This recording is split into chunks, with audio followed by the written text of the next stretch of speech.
கேட்கும்போது இப்போதான் அதன் உண்மையான கருத்து எனக்கு விளங்குகின்றது. அடுத்ததாக ஓஃபால் பரீட்சையில் சித்தி அடைந்த பிள்ளைகளை 2 பேருடைய அத்தாட்சி பத்திரம் இருக்கின்றது. முதலாவது நவிஷா கமலஹாசன் அவர்களை இங்கு அழைக்கின்றோம்.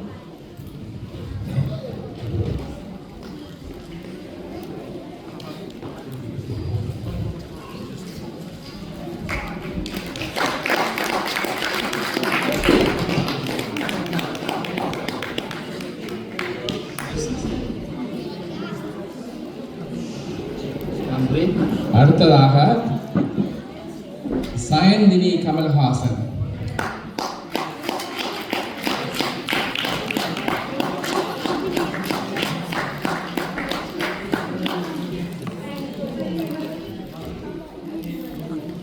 நன்றி. அடுத்ததாக இன்று இரவு ஸ்போர்ட்ஸ் டே 5 மணிக்கு ஆரம்பிக்க இருக்கின்றது. எல்லோரும் தயவு செய்து நேரத்துக்கு வரும்படி கேட்டுக்கொள்கின்றோம். மற்றது ஆக்கங்கள் நமது மார்ச் 28ஆம் தேதி நடக்கிற நமது நிகழ்ச்சிக்கு ஆக்கங்கள் கொடுக்க வேண்டியது இன்று கடைசி நாள். மறக்காமல் இன்று அவர்களுடைய கட்டுரைகளை கையளிக்குமாறு வேண்டிக் கொள்கின்றோம். மற்றது மார்ச் 28ஆம் தேதி நமது நிகழ்ச்சிகள் 3 மணிக்கு ஆரம்பிக்க இருக்கின்றன.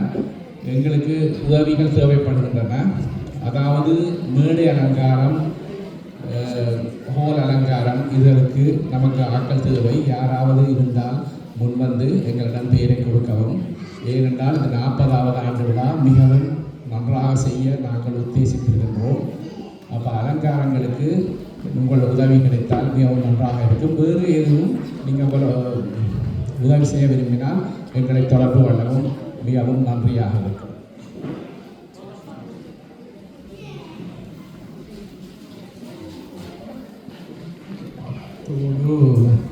ஸ்போர்ட்ஸ் டேயை பற்றி இப்போ பாலா சில வார்த்தைகள் சொல்ல இருக்கின்றார். நன்றி. உண்மையாக எத்தனை பேர் இந்த மெசேஜ்களை ரீட் பண்ணுறீங்க கையெழுத்துக்கலாம். ஏன்னா நான் இப்பையும் பார்க்குறேன், இரவைக்கு என்ன நடக்குது,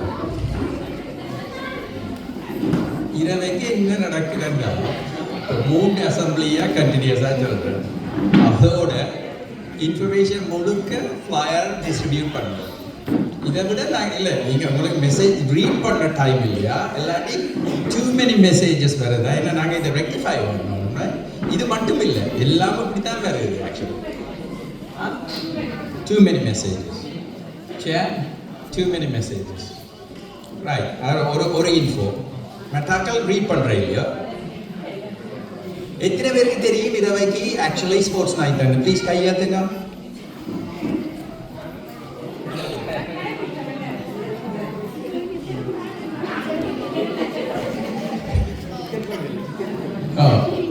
சும்மா இல்லை, டிக்கெட் 50 pounds கொடுத்து தான் வேற வாங்க எல்லாரும்.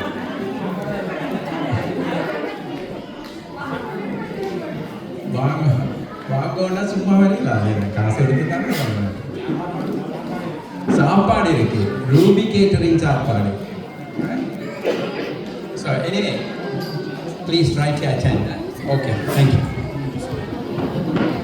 மற்றது இன்னும் ஒரு வேண்டுகோள். நமது இந்த ஒன்று கூடல் நிகழ்ச்சியின் முக்கியமான நோக்கம் பிள்ளைகளுக்கு ஒரு மேடை அமைத்து கொடுப்பது. திருக்குறள் மட்டுமல்ல, என்ன விதமான நிகழ்ச்சிகளும் செய்யலாம்.